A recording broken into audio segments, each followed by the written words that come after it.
জাতীয় ঐক্যমত্য কমিশনের সাথে রাজনৈতিক দলের দ্বিতীয় দফা বৈঠক চলছে। এ বিষয়ে আরও জানাতে যোগ দিচ্ছেন নাফিউল ইসলাম লিংকন। লিংকন, সেখানকার সর্বশেষ কি তথ্য আছে আপনার কাছে? সুস্মিতা, জাতীয় ঐক্যমত্য কমিশনের দ্বিতীয় দফার পঞ্চমবারের মতো বৈঠক চলছে। সকাল 11:30টায় শুরু হয়েছে বৈঠকটি।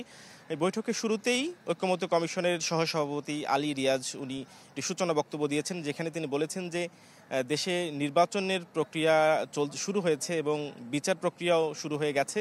এখন শুধু বাকি রয়েছে সংস্কারের বিষয়গুলোতে ঐক্যমতে আসা। সেটি নিয়ে তিনি কিছুটা কথা বলেছেন, যেখানে তার কথা উঠে এসেছে যে এখনও বেশ কিছু গুরুত্বপূর্ণ বিষয়ে রাজনৈতিক দলগুলোর সঙ্গে ঐক্যমতে আসা সম্ভব হয়নি।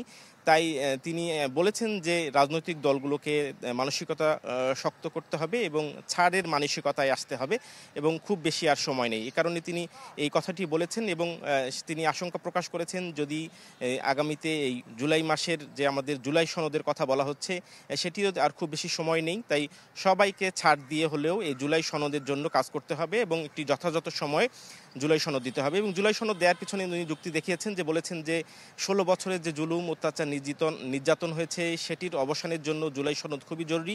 এর পাশাপাশি আজকে এই গত কয়েকটি বৈঠকে যেসব বিষয় অমীমাংসিত ছিল সেই সব বিষয় নিয়ে আলোচনা হবে।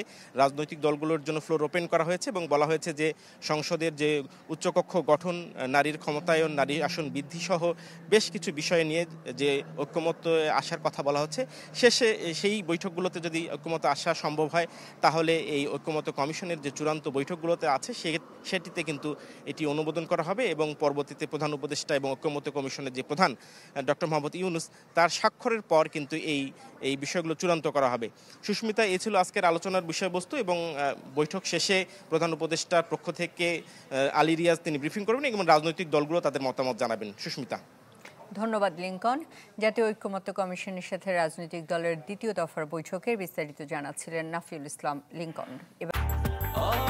ব্রেকফাস্ট, টিফিন কিংবা স্ন্যাক টাইমে মজাদার আয়োজন মানে অল টাইম ব্রেড।